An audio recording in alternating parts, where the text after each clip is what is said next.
एक और चुनाव में भाजपा का सूपड़ा साफ, विपक्ष ने लहराया जीत का परचम, विपक्षियों में भयंकर जश्न। दोस्तों, असदुद्दीन ओवैसी की पार्टी एआईएम कहने को तो पहले आंध्र प्रदेश अब तेलंगाना की पार्टी है, लेकिन हैदराबाद से बाहर कभी विस्तार की सोची ही नहीं। तेलंगाना से बाहर यूपी, बिहार, महाराष्ट्र समेत 20 राज्यों में चुनाव लड़ने गए जरूर, लेकिन राजनीति टिकाऊ नहीं रही। ये जरूर किया कि देश में चाहे किसी की भी लहर हो, हैदराबाद में किसी को हाथ रखने नहीं दिया। तेलंगाना की राजनीति मुसलमान बहुल हैदराबाद असदुद्दीन ओवैसी और अकबरुद्दीन ओवैसी का किला रहा है। 2024 के लोकसभा चुनाव में बीजेपी ने हिंदुत्व फेस माधवी लता के जरिए ओवैसी को हैदराबाद से उखाड़ने की चाल चली, लेकिन दांव उल्टा पड़ा। माधवी लता हार गई और फिर ओवैसी का कब्जा हो गया। दोस्तों, करीब 9 महीने बाद फिर हैदराबाद में चुनाव हुए, सीधे बीजेपी और एआईएम के बीच, लेकिन नतीजा ऐसा आया कि हलचल मच गई है। तेलंगाना विधान परिषद में एमएलसी की एक सीट हैदराबाद लोकल अथॉरिटी यानी कि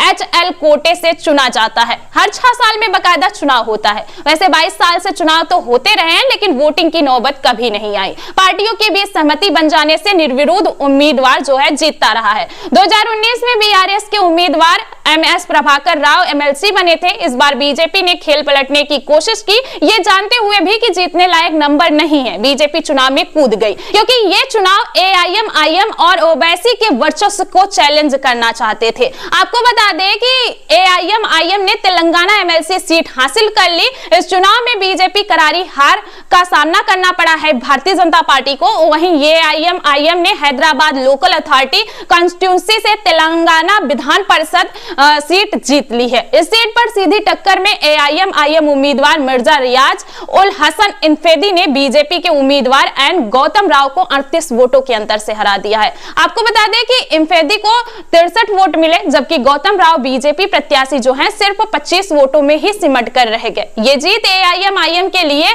इसलिए अहम मानी जा रही है क्योंकि अगले साल की शुरुआत में ग्रेटर हैदराबाद म्युनिसिपल कॉर्पोरेशन के चुनाव होने हैं। एआईएम पिछले 4 दशकों से ये नगर निगम जो है यहाँ शासन करती रही है, या कहें कि किंग मेकर की भूमिका निभाती रही है। इस चुनाव में कुल 112 मतदाता थे, जिनमें से 88 लोगों ने मतदान किया, जो हैदराबाद जिले के कॉर्पोरेट, सांसद, विधायक और विधान परिषद सदस्य हैं। एआईएम के पास 49 वोट थे और कांग्रेस के 14 वोटों का समर्थन भी उसे मिला, जिससे जीत पक्की मानी जा रही थी। वहीं आपको बता दें कि बीआरएस के 20 मतदाताओं ने चुनाव से दूरी बना ली, यानी मतदान नहीं किया। मतदाताओं में 81 कॉर्पोरेटर और 31 नामित सदस्य शामिल थे। आपको बता दें कि 9 सांसद, 15 विधायक और 7 एमएलसी।